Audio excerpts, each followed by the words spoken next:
Good evening, everyone, and welcome to another segment of The Journey, a meeting of the minds. I am Kimberly Collins, CEO and founder of 10 Marketing LLC, and I am so glad to have you back with us this week as we go into the topic of, is alcohol and drug addiction a disease, a choice, or an excuse? Tonight joining me is none other than my co-host, my lovely ladies. I am so glad to see them tonight. The first face I see is none other than Miss Jennifer Foxworthy, the CEO and founder of Inspirationally Speaking. So glad to have her back tonight. Beside her is Jennifer Washington, my sister, my co-host, whom I can't wait to finally see. We're so glad to have her tonight. Thank you. Nice to be here. Mm-hmm. As you will see, one of our panelists is not with us tonight, Miss Elena Jimenez, but she is on vacation enjoying her summer, so we wish her the best and let her know that she is deeply missed. So, ladies, are you guys ready to really dig into this discussion? Yes, ma'am. All right, let's get right into it. When it comes to alcohol and drugs, the most important thing that we have to understand is that alcohol is actually characterized as a drug. Alcohol, just like any other drug, can cause serious harm to the body, especially the brain and the liver. I did some research, and I ran across a website by the National Institute on Alcohol Abuse and Alcoholism. And according to them, alcohol has damaging effects on the brain. For instance, if you've ever witnessed a person that drinks, you will notice that the more they drink, it becomes harder and harder for them to do certain simple things. Like, for instance, you will see them experience difficulty walking, blurred vision, slurred speech, slow reaction times, impaired memory, and in certain cases, blackout. So as you can see, alcohol definitely impacts the brain. Some of these impairments, however, are detectable only usually after 1 or 2 drinks, and quickly resolve when the drinking stops.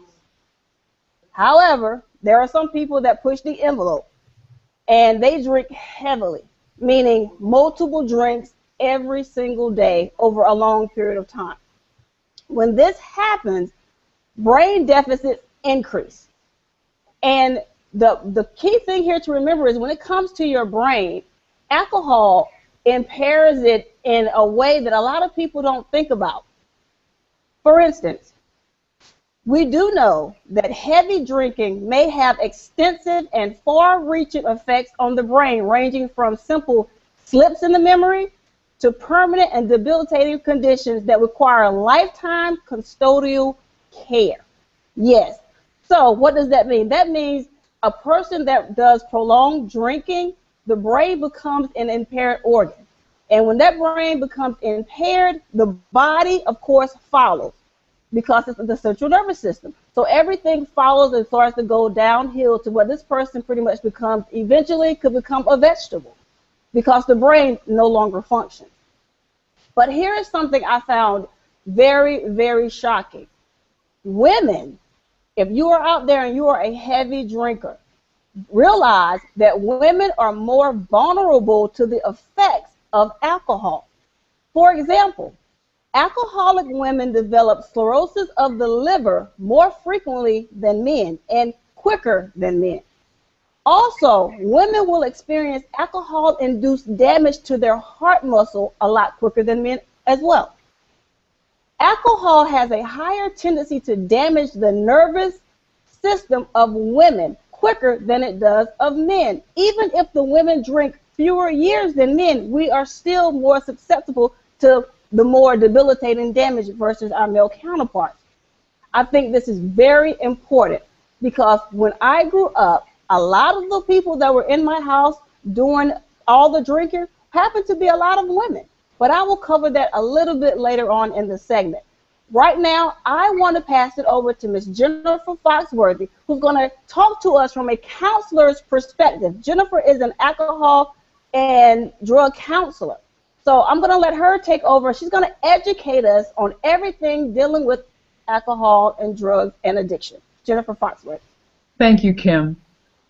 This is near and dear to my heart, not only because I observed it from family members and friends, alcohol and drug addiction or abuse, but in my last tour in the Navy, I went the route from military warfare to military welfare, and I want to finish my career doing something bigger than myself. Over my last few years in the service, I had more than 100 patients, and had more than over 400 hours of counseling sessions, whether group or individual. So I've seen the ramifications of poor decision making, abuse, and dependency. And I thought it was necessary to have this conversation with our audience. So first I want to discuss what is addiction. And I just went to the website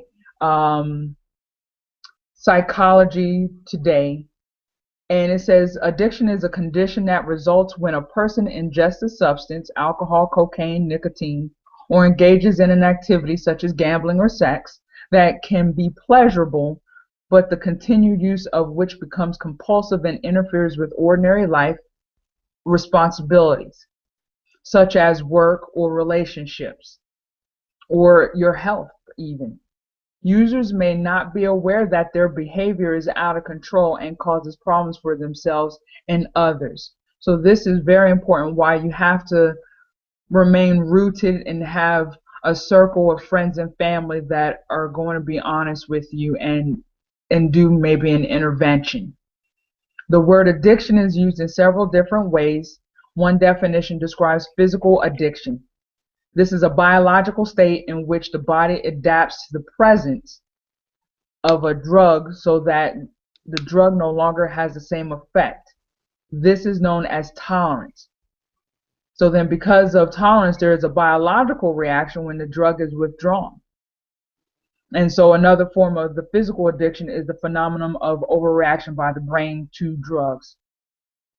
So I just wanted to first give the definition. And there's different types of addictions. Like I said, there's gambling, there's sex, there's being codependent, where you're involving yourself in everyone else's issues. You have a need to be wanted. Alcohol, drugs. If there's a compulsive behavior to it, and it has consumed your life to where it's out of control, more than likely you're dealing with an addiction. It has gone from I can control it to abuse to where you're dependent. So now I want to discuss from a counselor point of view the criteria of what abuse is. And so if you go to a clinic, you have to meet like 4 out of 7 criteria, or 3 out of 7 of the criteria of abuse and dependence. And this is coming from a diagnosis and placement recommendations. There's a manual that us counselors have. And for abuse, it has to be a 12-month period. It can be from January to December. It could be from May to May. But basically, we are looking at recurrent situations in a 12-month period. So the first is, for abuse, use interferes with responsibilities. You know, how many times in a 12-month period, say if it's every other weekend, it's your turn to pick up your children because you and your spouse are divorced, and you share co-parenting for your children. But on your weekends, you forget to pick up your children because you're at the bar or you're passed out on the couch and totally forget, or you pick them up late.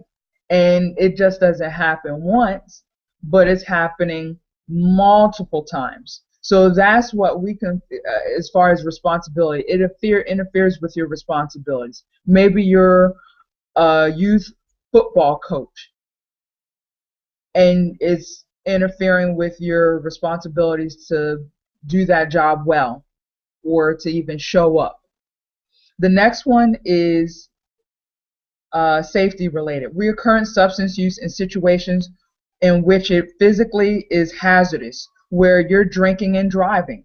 You're using a motorized vehicle, and it could be boating, it could be motorcycle, it could be any motor operated machinery. It could be mowing your lawn. If you're doing this in a, multiple times, where alcohol or drugs, whatever your substance is, and it's impacting safety, you're impaired and it's impacting your safety, then you might want to look into certain things. It could even include extreme sporting. Then the next one is dealing with legal problems, reoccurrent substance-related legal problems. For example, constant arrest, maybe drunken orderly conduct, breaking into someone's house because you think it's your own home, getting into fights. Now it's creating legal problems because charges are pressed against you, or you're having to pay fines. And this could even be underage drinking, or even domestic violence. So again, I want to reiterate, reoccurrent within a 12-month period. Next is interferes with your relationships. And this could be relationships at work, at home, with your friends, family members. Continued substance use despite having persistent or reoccurrent social or interpersonal problems caused or exacerbated by the effects of substance. Arguing with your spouse because they didn't cook your right meal, or getting into physical altercations. Then the next one is dealing with withdrawal from stopping or reducing use. The development of a substance-specific syndrome due to the cessation, or the reduction in substance use that has been heavy or prolonged. That you want to stop, but that urge just keeps calling you back. You try to cut down from maybe 5 beers a night to 2.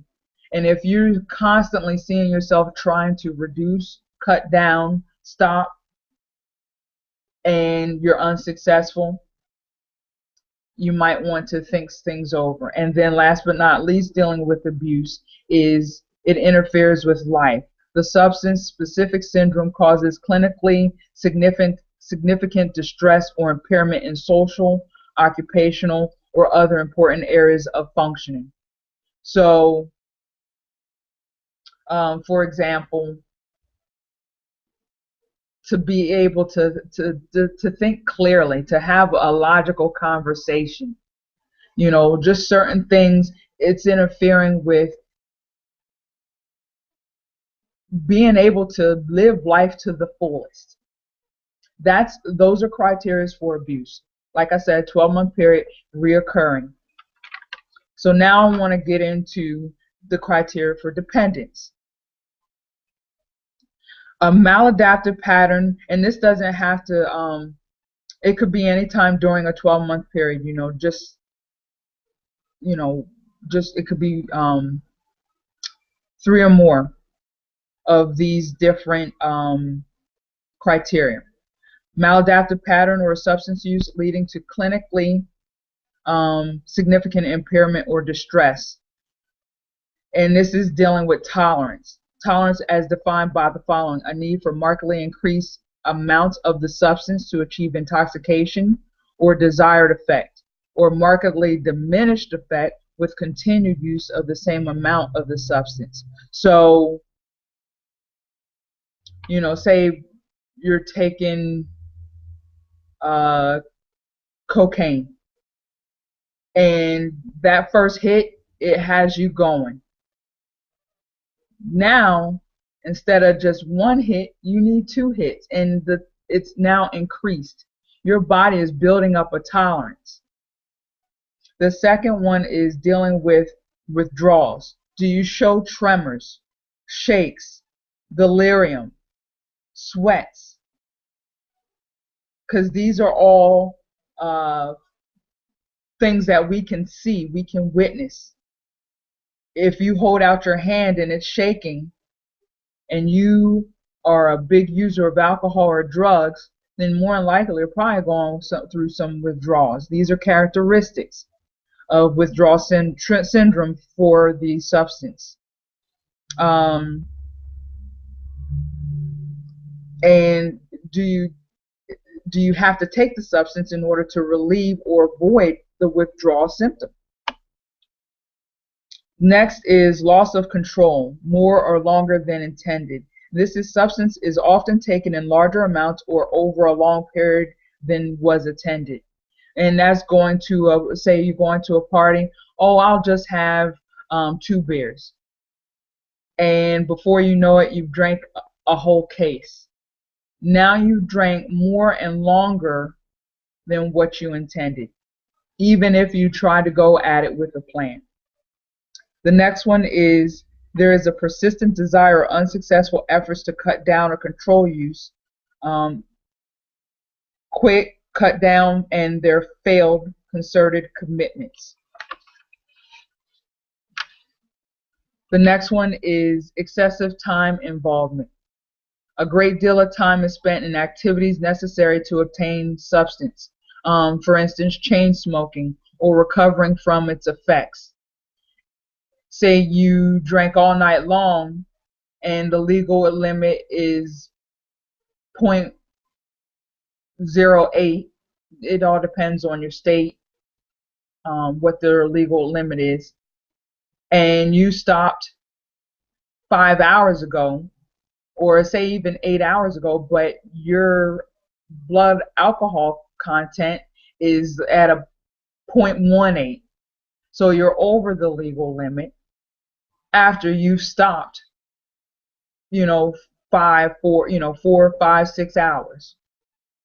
So it's not just when you take that drink or that drug away from your lips, it's now the after part of getting back to sobriety.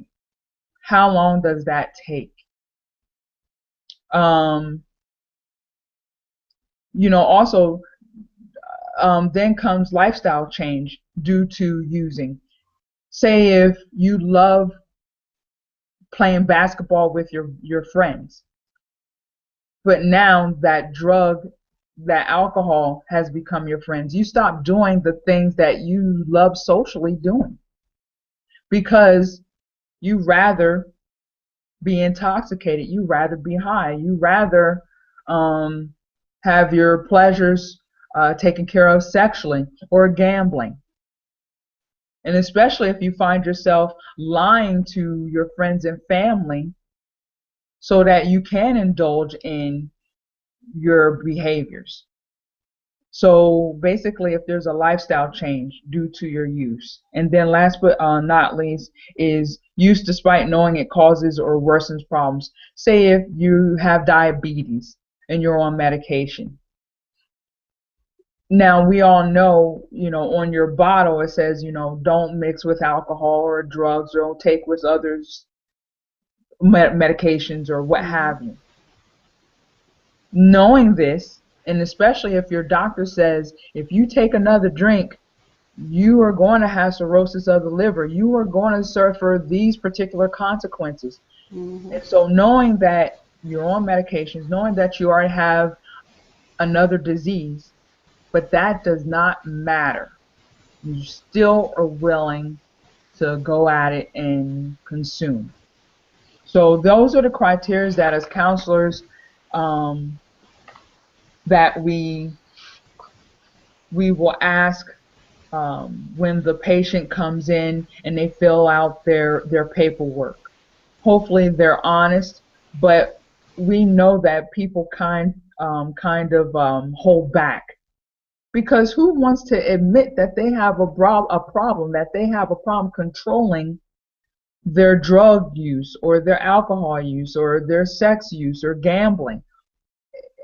It's, who wants to admit that, that things have become out of control. So next I want to talk about the triggers. There's an acronym that we use, and it should be widely known amongst like Alcoholic Anonymous, your different anonymouses, your clinics, your nurses, your doctors, and that's HALT. H-A-L-T. HALT.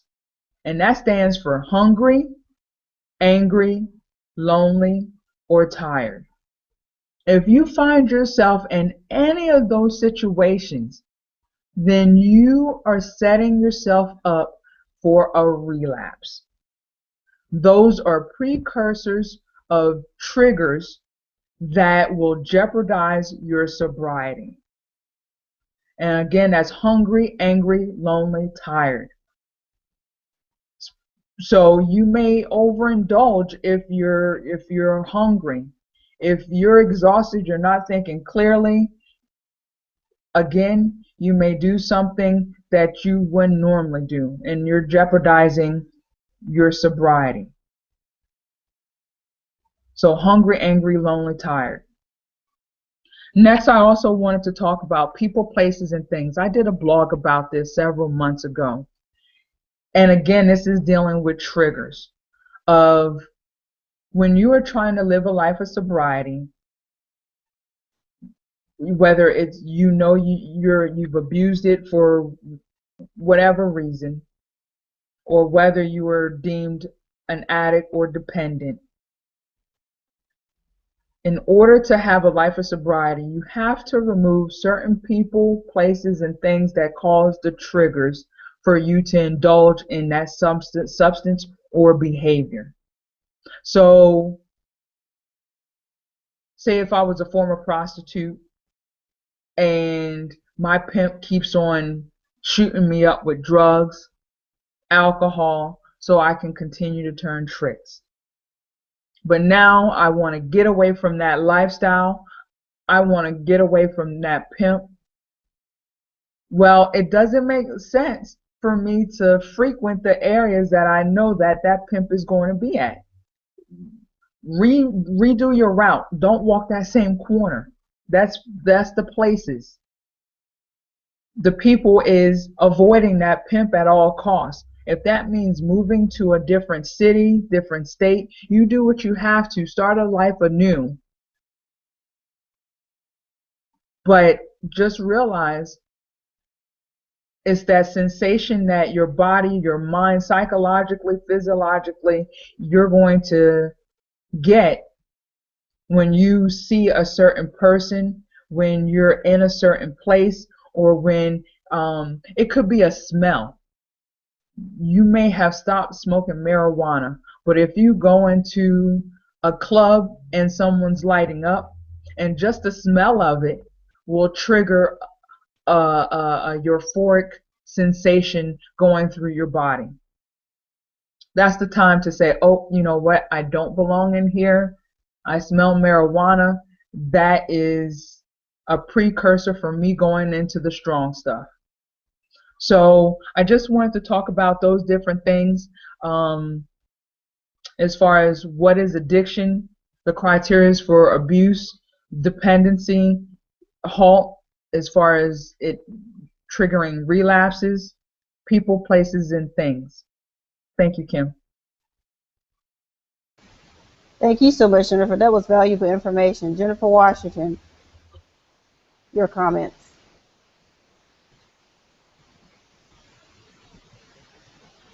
We can't hear you. Can you hear me now? There Sorry. you go. Hey, we're having some bad storms here, so I think that's why things are a little out of whack here.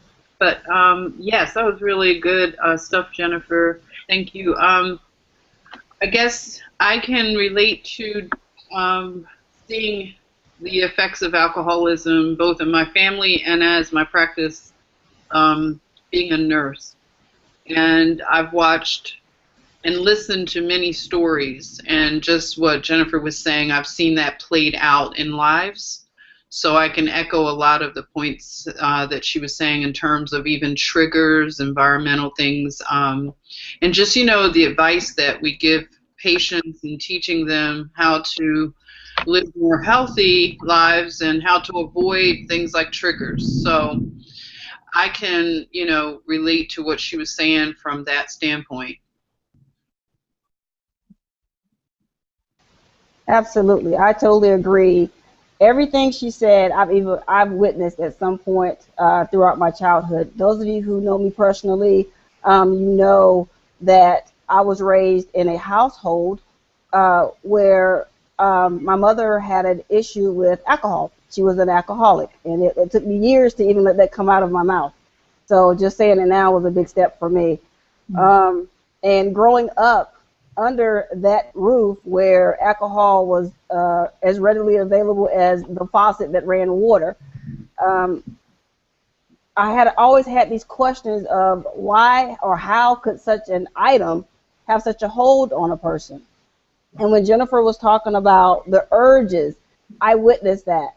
I would witness my mom at various times, wake up, go throughout her day, not have a drink, everything would be fine. She would walk outside, be talking to someone, and out of nowhere, they would be within seconds in there, drinking.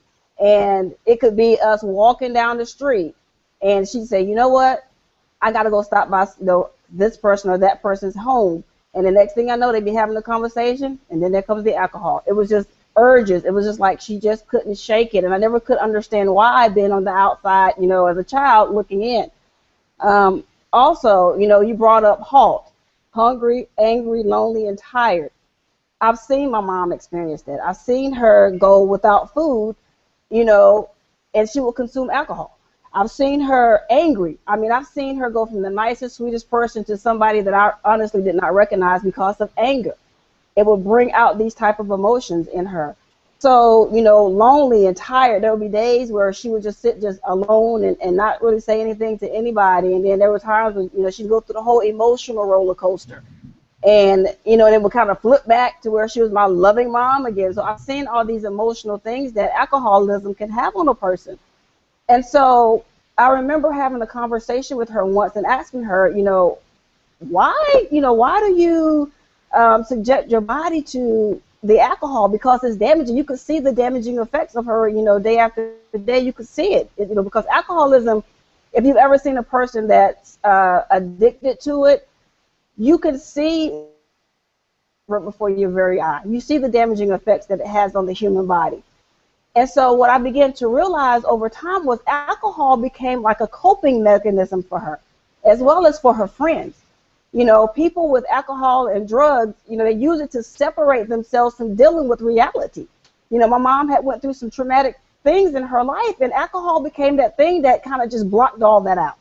And for a lot of people, whether it's alcohol, drugs, sex, what have you, it has that effect. It takes you to a place of euphoria where you don't even think about what's going on. You're just enjoying the ride. And, when I think about the effects of alcohol, it reminds me of like Novocaine on a hurting tooth. When you have a toothache, you put you hope like, dentist, please give me something to stop the pain. And that's what alcohol does for a lot of people. It numbs the pain. It takes them from whatever's hurting them, whatever's bothering them, and it covers it. It numbs it. And when you think about it, in reality, alcohol consumption is like counterproductive. It's the thing that a person is trying to escape is now being compounded by the impact of alcohol. It just made the situation worse all around for that person. So now what I want to do is I want to pass it over to Jennifer Washington, because Jennifer Washington is going to dig into the controversy that we're asking you guys tonight. Is alcohol and drug addiction a choice, a disease, or is it an excuse?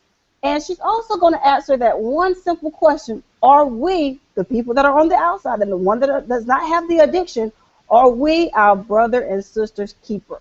Jennifer Washington, it's over to you. Thank you, Kimberly.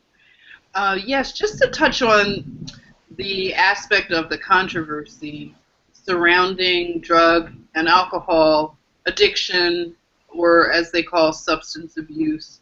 A lot of these terms are thrown around, and a lot of times we don't really, I don't know, we don't think about where we stand on the controversy because we've just accepted that it's viewed as a disease. There are divisions in this school of thought. Some people really believe it's an issue of someone's willpower, their behaviors and choices. And some people may, drive a hard line when that issue is, on the table. Some, however, believe that it could maybe be a combination of things. I mean, you have a lot of different views. Some things are environmental, genetic. I mean, I believe that most of us would agree that some people have a stronger genetic predisposition to developing these traits. If it's expressed in terms of level of stress in their environment and maybe peer behaviors, because a lot of times when people start drinking, it's in their earlier years, like teen years, when peer pressure is more pronounced. So when you develop the, habits and a craving for alcohol and drugs at a young age, it then makes it that much harder when a person gets older to recover.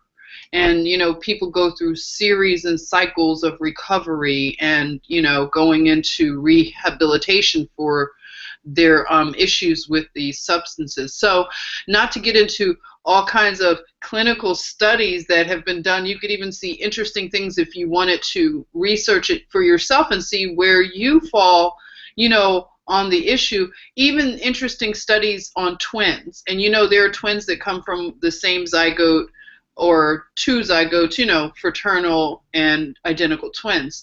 And, they've done studies where they've looked at twins that have been raised in different environments than their biological parents, who may have had alcoholism and maybe, raised by adopted parents that didn't drink. And then this genetic trait would show up, very strong in a twin. Or they've seen where, fraternal twins, maybe the male child has more of a predisposition to alcoholism. So they found even in the sexes, male versus female, which Jennifer Foxworthy touched on, that males have a stronger chance of developing these things than women. So there are a lot of studies. Like I said, it can get confusing, but this issue is seen as maybe a theory. It's been accepted by the American Medical Association and maybe like psychiatric, professionals identify it as a disease. But it's still a controversy in that, in that instance where even I'm not sure where I fall on the, on the issue. I'm sort of still debating because of some of the things I've seen, but not to get into, like I said, too many clinical things and studies like that. For the most part, it is seen as a disease state. So, yeah, it's seen, in terms of reimbursements for insurance and treatment, is medical, especially if a person is being helped off of these substances. There are protocols that must be put in place so that a person doesn't succumb and die from a withdrawal, because as you know, that the body becomes dependent on these substances, and sudden withdrawal can actually lead to death. So it's very serious if a person is looking to come off of drugs and alcohol. If you're out there and you're listening to the sound of my voice, please direct them to a medical way to detox their body. Some people feel they can shake it and they can do it themselves, but that also depends on how much alcohol and drugs they consume too. So I believe that it's really not a cut and dry thing. In some cases it is maybe a case by case type of thing. So a person who might be a binge drinker who drinks at, I don't know, stressful times in their lives, they may not have a problem stopping this as much as someone who does it every day. You know, and then you have the kind of martini drinker. I've known these in my family where they come home, you know, they have a sophisticated job, they're functional alcoholics, and then they just, you know, basically throw back the martinis, and it just looks more sophisticated than if someone has a paper bag and a 40 in it, you know. So I think that we have a way of you know, alcoholism also, that if it is a socioeconomic thing, it's harder to put that label onto some people, you know, so they may be able to get away without being labeled, you know, a little longer, or, you know, hide it a little better. So again, it is a case-by-case thing. We're not all a book, you know, you can't just read us like a book. Everybody has different makeup, and, you know, even in certain cultures, they have more of a, it seems, a predisposition to alcohol and drugs. So it reacts even in maybe the metabolizing of the substances in their bodies, you know. So, yeah, it can be also, you know, in that instance, something to consider, you know. So I would say that medical withdrawal, supervised withdrawal is something I would recommend as a nurse if somebody were to think about stopping a heavy habit like that, you know, to be monitored and supervised. In terms of being our brother and sister's keeper, that's an issue that's also controversial because some people feel that these things are choices and behaviors, and we end up paying for it in the long run as a society because the effects of these diseases cost society a lot of money, and it also costs a lot of lives because I'm sure everyone's aware of, you know, the drunk driver out there that takes lives and sometimes walks away from a very bad accident that, you know, they caused, basically. So the toll in terms of financial is pretty high, and the devastation that it does. So I believe this tough love approach, it can be appropriate in some cases, and we may have to, you know, come back to the table and decide how much of this we all want to shoulder, you know, in terms of people's choices that then end up costing all of us in the long run. You know, I think that personally, I believe we should be accountable for a lot of our choices, okay? And I'm not so sure if I want to just say that people can't help it whatsoever, you know. There is I guess, a path that people start on, and, you know, it does get progressively worse. So we all need, we need to be our brothers and sisters keeper, probably more in the prevention side of it, I would say, to help each other so that we don't get to those levels, you know, because later on, then we have to be our brother and sister's keeper because we do pay for it, all of us. Yes. Yeah. I agree. Great points, Jennifer. I tell you, when you were talking about, you know, predisposition and being our brother's a keeper, I can definitely relate to it. Jennifer Foxworthy, your comments, please, ma'am. I definitely can see it from both points of view, where,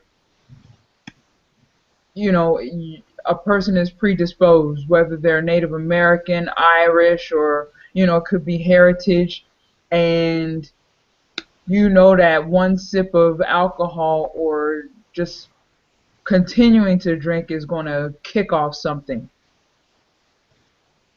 And when you know that information and you still go at it, then, like Jen said, you have to, you know, someone has to give you some tough love as far as, you know, you put yourself in this situation, you endangered your family, you're stealing, you're financially in debt, just so many other things. And then there's those that I've seen who maybe have childhood circumstances, whether they were molested by a parent or a babysitter, maybe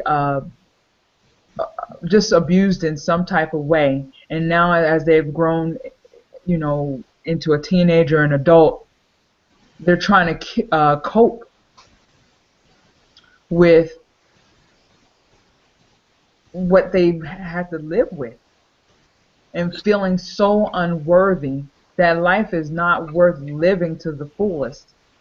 Low self-esteem and everything else. And so with coping, they latch onto a drug or a sex addiction or gambling or whatever to suppress or numb, like Kim was saying earlier, to numb whatever they had to deal with in the past. So I can see it both ways, and I just pray for those that are not able to handle a substance or behavior in a social environment responsibly. I agree. Growing up in that type of environment, I always wonder, and I've actually been told, and I spoke about this on our previous hangouts, by people that I was pretty much destined, so they thought, to follow in the same footsteps as my mother and those that were around her. And, being a young child, hearing this, and at the time not really understanding what they were saying, but as I grew older and kind of connected the dots, I kind of understood what they were saying. Just because my mom was one thing and I was her only daughter, then that means I was automatically going to be sailing that same boat. And when you brought up the fact, Jennifer, about how the male is more susceptible to fall into that versus the female, I couldn't agree more, because the ironic thing that happened between me and my two older brothers is they fell into that same boat as my mother. I didn't. Wow. And so when I heard that, I was like, well, maybe that's the connection. I was actually thinking it was something else, maybe because I actually learned from it and seen it and actually opened my eyes to what my mom went through. That's why I was kind of like, no, thank you. I don't want any parts of that. Going through it once as a child was enough for me. I don't want to go through it as an adult. Thank you very much. But hearing that particular statement, really let me know that just because you're predisposed to something doesn't mean you're automatically going to become that. You have a choice in the matter. You have to make your own choice. And I thank you, Jennifer, for bringing that up to my attention. And it also, as I did my research for this week, and I kind of ran across several articles of people arguing, yes, alcoholism is a disease. No, it's a choice. And you got people that say, no, it's just an excuse for people just to escape. It's an excuse for people to sit there and, act like a monkey. Any other time they be calm and cool, but because they can't say what they want to say with a sober mind, they're going to use alcohol as an excuse for them to go out there and rob and kill and steal and act crazy. They're going to blame it on the alcohol, and it becomes an excuse at that point. So the more I researched it and I started thinking about my childhood memories and everything, I realized that it's mainly, to me personally, it's a choice. Because my mother had a choice. All the other people that was in our apartment, they had a choice. They could have walked away. But they chose to indulge in that behavior, just like I had a choice not to, and I think it boils down to a choice. And I'm like you, Jennifer Washington, I'm kind of on the fence, because alcohol is a drug, which means it has chemicals in it. It does things to the human body, and who knows, over time, maybe those chemicals become something else and start to take over something in the body, then it becomes uncontrollable, and I don't know. All I know is I think over time, the use of alcohol and drugs is a choice, and in certain cases, mainly an excuse more so than a disease. But that's just my own personal opinion based on what I have, I've witnessed myself. So looking at the facts and looking at different things, it makes me question, have we as a whole, meaning us as a society, have we become desensitized to what is classified as addiction and disease?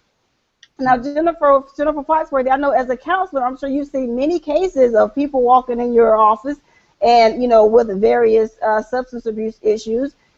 And I keep thinking, just individually, do you think we've become desensitized as a society when we think of, you know, these people that walk around with these addiction, i.e. diseases? Because some people, like I said, use it as an excuse. And if it is an excuse, can it really be classified as a disease? What do you think? The people that came up through our door, they didn't want to be classified as an alcoholic or drug dependent. Mm. If any, nobody wants to have those labels. Right. And it's kind of like me as a domestic violence survivor. You know, it's not a label that I want to live by.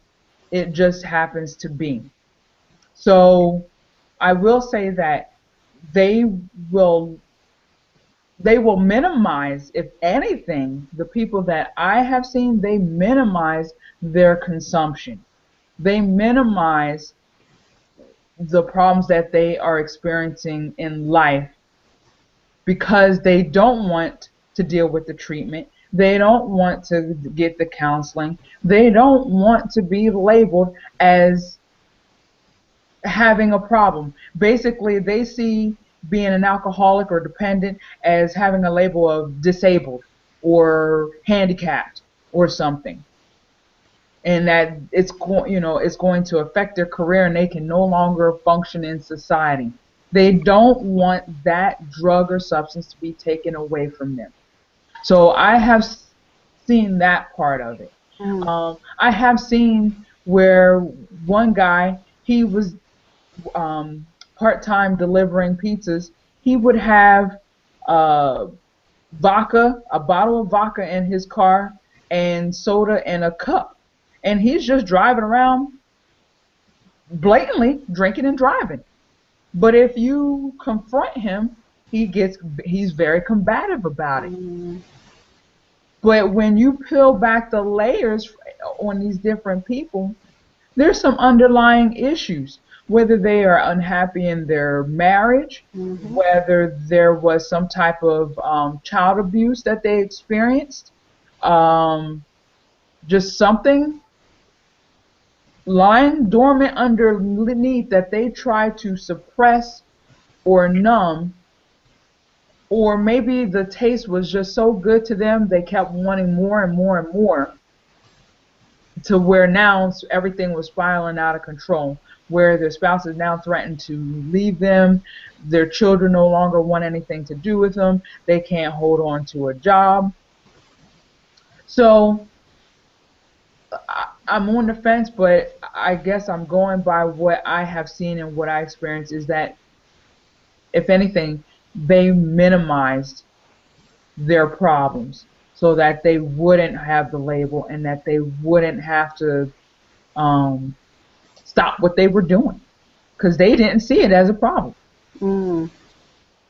Jennifer Washington, you think we've become desensitized to it? I know as a nurse, you've seen people come in there and kind of just probably overuse the system and overuse, well, I have a disease. Do you think as a society of hearing so many cases like this that we've just now just like, you know what, we just don't even want to hear it anymore? It's now we're just going to call it a disease versus what it may really be?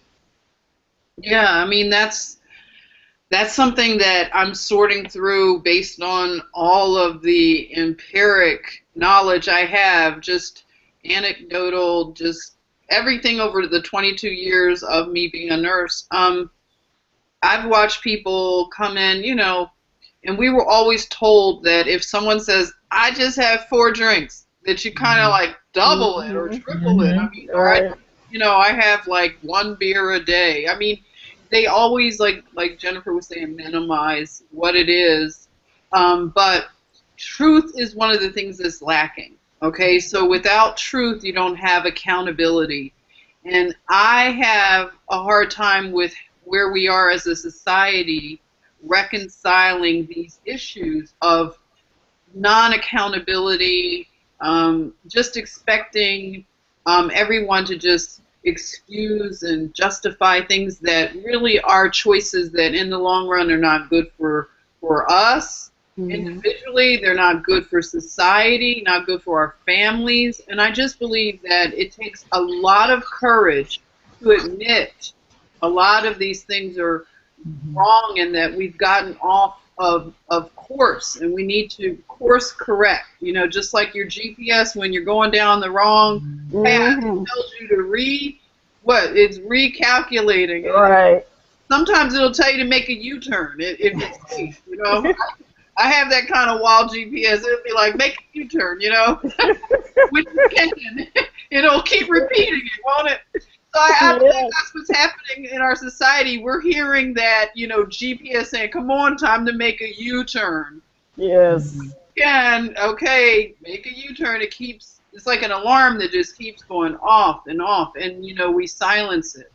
And, you know, we do become desensitized because I believe when an alarm is going off so much and you can just sleep through it, you then begin to not hear it anymore. Right. You've turned off your ability to hear that. So that's where I think we are, in a sense, that we've accepted so much, or we've gotten tired of fighting. That's kind of me where I am. I didn't want to become this bitter Nurse Ratched, you know, but after you see so much, you know, in healthcare, you know, and you see the wild stuff, I mean, I wouldn't want to even tell you guys some of the stories I've seen, you know. I could write a voluminous book, you know, about the experience, but I know that for me, I had to detach at some point because, you know, I ended up taking care of a lot of my medical professional friends, you know what I mean, like colleagues, you know. Oh, wow. Taking care of them in psychiatric settings and taking care of them in other settings, and the more stress of their job, you know, the increase of these sort of problems. Right. And they know how to get access to drugs and alcohol better than the average person. Mm-hmm. Yeah. Yeah, great point. Yeah, great point.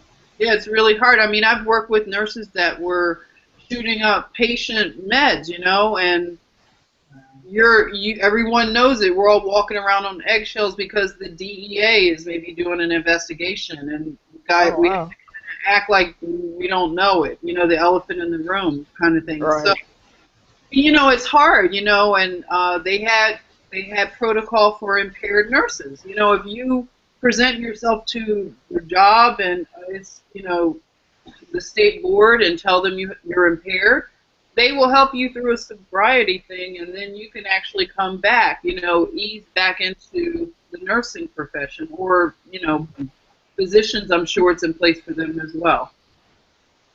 Oh, so, wow. Yeah, if there are any healthcare professionals out there that are secretly living a life, you know, a double life, and you're slipping the drugs in your pocket and going home, or taking them to the bathroom with you, you know, knowing how to beat the system even in that instance, just know that there is help. I mean, if you admit to it, that's the thing. It takes a lot of courage to admit to things. You know, we're ashamed, and that's what keeps us inside. Definitely. Right. Wow. That is interesting. You're right. You're right. I, you know, at some point, you know, separated myself from it. You know, it got to a point where I was just like, okay, it's happening. It is what it is. I'm just going to let her live her life. I got tired of taking the alcohol, pouring it down the sink, and filling the bottle back up with water. I got tired of hiding it. You know, I just got so tired of making excuses for it, to where I was just like, okay, that's my mom. I love her. These are my family members. I love them.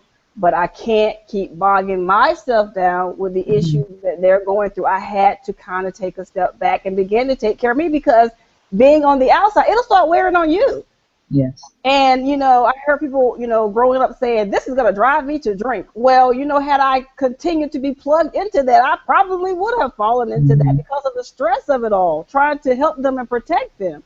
But if you are a person that's watching us tonight and you know you have an issue, or you know someone that has an issue with drugs and alcohol, we're going to tell you now about places where they can go for help. Or maybe you can call and, you know, call these places for help or guidance or something. Maybe they can give you additional information to just help the individual, maybe from a distance, a safe distance. For instance, you know, when it comes to a person that needs to go into recovery, You need to understand that it's very, very important that they choose a facility that's going to cater to their particular needs and issues.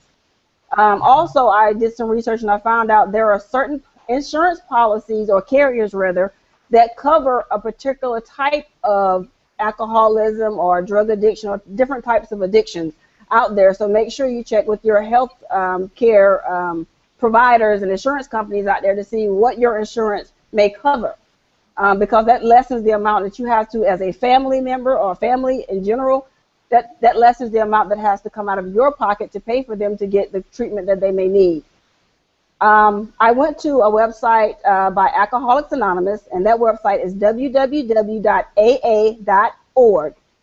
And if you go on there, you can enter in your state's zip code or your actual state, and they will pull up the type of facilities or where you can actually contact for this individual to go. I'm originally from North Carolina, so if you know WBND Radio, who is going to be, broadcasting our feed over their radio station, they're located in Charlotte. So if you're in Charlotte and you have this issue, the number there is 877-233-6853, and that is in Charlotte. If you're like in Southern Pines there in North Carolina, their number is 1-800-496-1742. I am currently in Virginia, and the closest facility to where I am is in Newport News, and their number is 757-595-1212. If you're located in the Virginia Beach area, their number is 757-490-3980, and that is for Alcoholics Anonymous. If your person or persons has a problem with drugs, you could also go to a place that I found is called the Recovery Place. Their website is www.recovery.org. Their phone number in North Carolina is 1-888-255-1623. And you can also go on their website at recovery.org. And you can also input your state's information, and they'll also bring up all the phone numbers in there. There's a lot of phone numbers, there's a lot of facilities all across the country where you can actually get help for these people that really, really need it. Trust me, you don't want to let a person that's suffering from alcoholism or drug addiction suffer alone. If you can provide them help, if they are willing to get help, that is the big thing. If they are willing to go and get the treatment, you need to be aware of where the treatment is. Anybody else has anything else to say as far as places where that you may know of where people can go and contact? I'd like to add that if the person also wants to look on the internet for Teen Challenge. I know it sounds like it's only for teens, but trust me, it is not only for teens, it's for any aged man or woman or teen. I have personally witnessed powerful transformation in people's lives from Teen Challenge, and they are around the country, so there's more than likely one in your particular area. It is faith-based, and they have a high success rate. Very high, and when I say success, I mean people not going back into their, dependency or, abuse. So, That's Teen right. Challenge, okay? Teen Challenge. That's absolutely wonderful. Ms. Foxworthy, do you have anything to add? No, you pretty much covered it as far as, your different anonymouses. There's Gamblers Anonymous, there's Narcotics, Right. NA, Narcotics Anonymous. I'm sure there's Sexual Anonymous. There is even Anonymous for Overeaters. So it's not just substance and drugs and gambling and sex. It's for food as well. And that's for those who are bulimic and anorexic. If you find yourself hiding food, or if you find yourself bringing it back up after you've just eaten, and then, binging back again. So these are addictions where there's just so many, and there's more than likely a psychological behavior that goes along with it. maybe bipolar or PTSD. There's so many things that we haven't gotten into, but that coincide with addiction. Maybe they're narcissistic. And so from a counselor point of view, when you're dealing with someone who not only has an addiction, but they also have a psychological issue as well, it becomes very dynamic. The last thing I just want to say is when you are fighting for someone's sobriety more than they are, that's when it's time to pull back the reins. Because they have to want it. They have to want to live a life of sobriety. They have to admit that they are powerless over their addiction and give it up to a higher power. And when you deal with your anonymous step organizations, there's 12 steps, and one of them is, admitting to your higher power that you don't have control.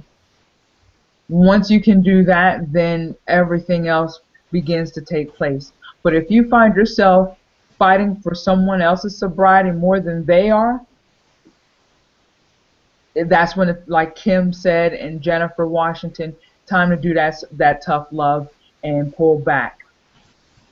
Absolutely. Great wrap-up, ladies. Thank you for joining me tonight. I know for a fact that we have just helped somebody out there. Please feel free to head over to my Facebook fan page at www.facebook.com/Kimberly Collins, The Educated Natural. Leave your comments there. Let us know if there's a particular topic that you want us to cover, because we will more than gladly reach out to you and cover the topics. Once again, ladies, thank you for joining me tonight. If all hearts and minds are clear, yes. Thank you for joining me. All right. Thank you, guys. We will see you guys next Wednesday, 7:30 p.m. Eastern, right here on The Journey of a Meeting of the Mind. As always, like we always say at the close of every single hangout, make sure you enjoy your journey. Have a blessed night, everyone. Thank you. You too.